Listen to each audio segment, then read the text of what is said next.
হে WhatsApp বন্ধুরা, good evening all. চলে এসেছি ইভিনিংয়ের টাইমে সবাইকে একটা নতুন ব্লগ নিয়ে। সবাই ঘরোয়া গাছ বা বাড়িতে ফাউন্ড করো। তো আমিও আমার বাড়িতে গাছ লাগিয়েছি, দেখতে পাচ্ছ এই গাছটি কুশি জন্মেছে। এই কুশির থেকে আবারও এইরকম একটি গাছ হবে। তো এইরকমই আজকে আমি গাছের ভিডিও নিয়ে চলে এসেছি তোমাদের মাঝখানে। চলো ভিডিওটি শুরু করা যাক। আমার বাড়িতে বোতল কেটে আমি গাছ লাগিয়েছি। বাড়িতে ছোট ছোট যেসব জিনিসগুলো রয়েছে সেই সব জিনিস দিয়েই আমি আমার বাড়িতে গাছগুলো লাগিয়েছি।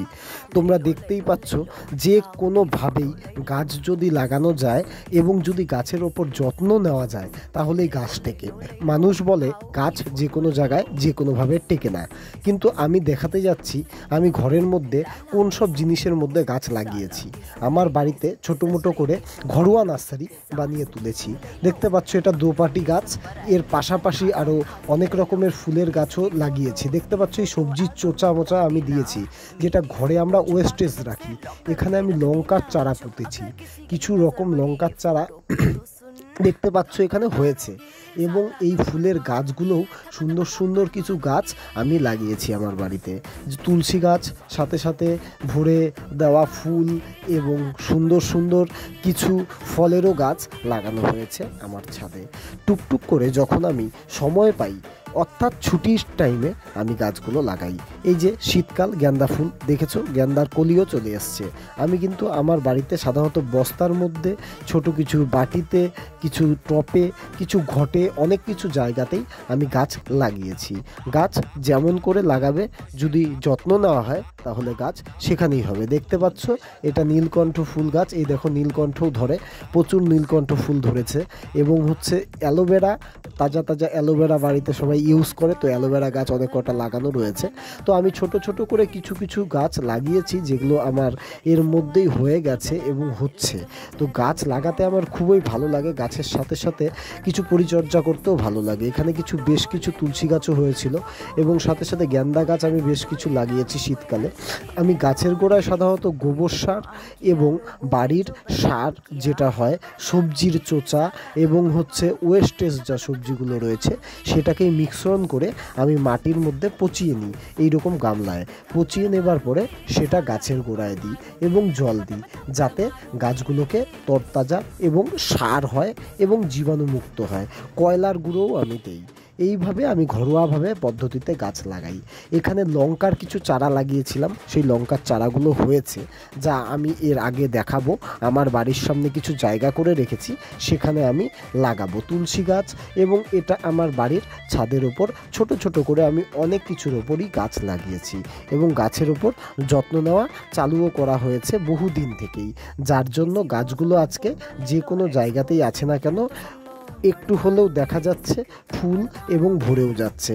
এই হচ্ছে মানি প্ল্যানেট গাছ, যা মানি প্ল্যানেট নাকি খুবই শুভ বাড়িতে লাগানোর জন্য।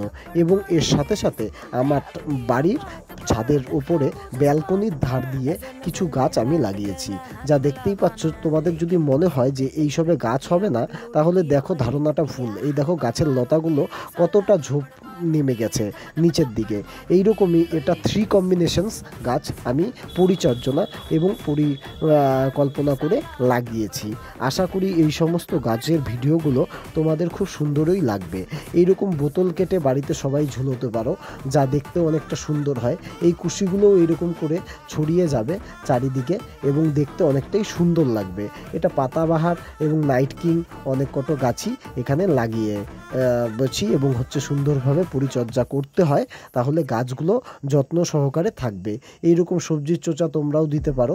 তো আমি এখন পেঁয়াজকলি এবং ধনেপাতা, যেসব ধনেপাতাগুলো আমরা বাড়িতে নিয়ে আসি এবং ওয়েস্টেজ করি, গোড়াগুলো তো আমরা রান্নার মধ্যে দিতে পারি না, তো সেই গুঁড়োগুলো আমরা ফেলে দিই। বাট এই ফেলে দেওয়া গোড়াগুলোকেই আমি জলে ভিজিয়ে রেখে এবং আমার বাড়ির সামনে এই সমস্তভাবে এই আস্তে আস্তে আস্তে আস্তে মাটির দলা করে এটাকে টিবলি করে নিলাম।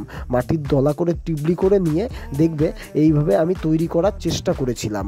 তো তৈরি করার চেষ্টা করবার পরে আমার কিছু কিছু পরিকল্পনা সাকসেস হয়। এবার চলে আসি বাড়ির সামনে। বাড়ির সামনে কিছু গাঁদা ফুল গাছ রেডি করেছিলাম, সেগুলোতে ফুলের কলিও এসেছে, ফুলও হয়েছে। তো এই আমার বাড়ির সামনের কিছু অংশ জায়গা আমি পরিচর্যা করেছি, যেখানে বিলাতি ধনিয়া পাতা এবং সেই সব ধনিয়া গাছও আমি এখন লাগাবো। এবং তার সাথে সাথে এই যে এখানে দেখতে পাচ্ছ মিষ্টি কুমড়া গাছ হয়েছে, গাঁদা গাছ হয়েছে, নীলকণ্ঠ গাছ হয়েছে, এগুলো সমস্ত কিছুই আমার লাগানো গাছ। এটা আমার ঘরের বাগান এবং বাড়ির ছোট্ট পরিচর্যা, চারপাশেই ফুল গাছ লাগানোর চেষ্টা করেছি, যা দেখতে আমার খুবই সৌন্দর্য লাগে এবং আগাগোড়াই আমি গাছ খুব ভালোবাসি। এবং বাড়িতে গাছ থাকলে এটা হচ্ছে মিষ্টি আলু গাছ, যেটা মাটির আলু হয়, সেই মিষ্টি আলু গাছ লাগানো হয়েছে। এই সেই কলা গাছ, যেখানে মোচায় অলরেডি আমাদের খাওয়া শেষ, এখন কলাটাই আছে, বিচা কলার মোচা হ্যাপি লাগে, কাদের কাদের ভালো লাগে বলবে। এই দেখতেই পাচ্ছ বাড়ির সামনে পরিচর্যা করা জমি, যেখানে আমি এখন গাছ লাগাবো এই ধনিয়া পাতা গাছগুলো। তো বন্ধুরা, একা হাতে ভিডিও করতে গেলে একটু সমস্যা হয়, একটু সমস্যা হচ্ছে, তবুও আমি এই গাছগুলো তোমাদেরকে দেখাচ্ছি কিভাবে মোটামুটি আমি তৈরি করার পরে লাগাচ্ছি। তো বন্ধুরা সাথে থাকো। এই গাছগুলোকে আমি এই ট্রের মধ্যে নিয়ে চলে এসেছি, প্লেটের মধ্যে, একটা কাচের প্লেটে, যাতে এটা রোদে শুকায়। এবং এর সাথে সাথে আমি মাটির মধ্যে গাছগুলো, যেটা বাড়ির সামনে জমি তৈরি করেছিলাম, সেটার মধ্যে পুঁতে দিচ্ছি। সেরকম বাড়ির সামনে মাটি নেই, জায়গা নেই, কারণ শহরের মধ্যে সেরকম এক্সট্রা জায়গা পাওয়া যায় না। তাই জন্যই আমরা আমার বাড়ির চারিদিকের জায়গাটার মধ্যেই এইরকম করে ছোট ছোট করে আমি গাছগুলো লাগিয়েছি, যা আমার বাড়ির ধনেপাতা এবং বিলাতি ধনিয়া পাতা গাছ আমি লাগিয়েছি। ধনেপাতা শীতকালে সবারই মুড়ি দিয়ে হোক বা মাংসের মধ্যেই হোক বা মাছের মধ্যেই হোক, খেতে সবারই খুব ভালো লাগে। পনিরেই হোক বা ভেজেই হোক, নন ভেজেই হোক, ধনেপাতা খুব সুন্দর লাগে প্রতিটা মানুষের খেতে। তো খুব সুন্দরভাবে আমি গাছগুলোকে লাগানোর পর সেখানে জল এবং গোবর অবশ্যই আমি দেই, যেহেতু গোবর সার খুব মাটির মধ্যে কার্যকর এবং গাছে ভালো লাগে। তো বন্ধুরা, তোমাদের এই ভিডিও কেমন লাগলো কমেন্ট করে জানাবে। Thank you.